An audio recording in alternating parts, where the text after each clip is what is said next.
All right, folks, so let me give you a tour of this place before I crash for the night. It's almost 11 p.m. My flight's till 7 o'clock in the morning. But with that said, let's get started. The cool thing with this one, this is all private. This is all for you. There's no charge for this. This is free of charge.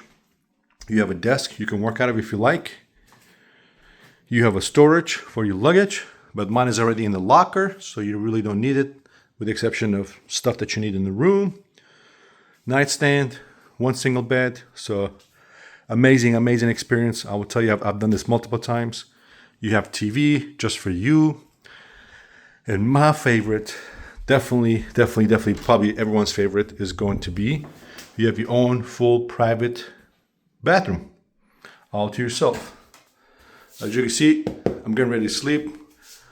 I've already packed my pillow, and then the cool thing is you have a walk-in shower with the shower tower and a handle. So amazing experience.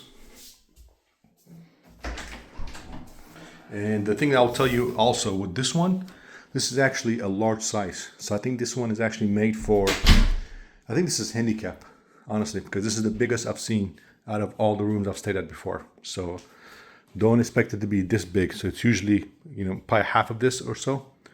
But very large, very clean. Feels like a 5-star hotel. It doesn't even feel like I'm at an airport. So amazing experience.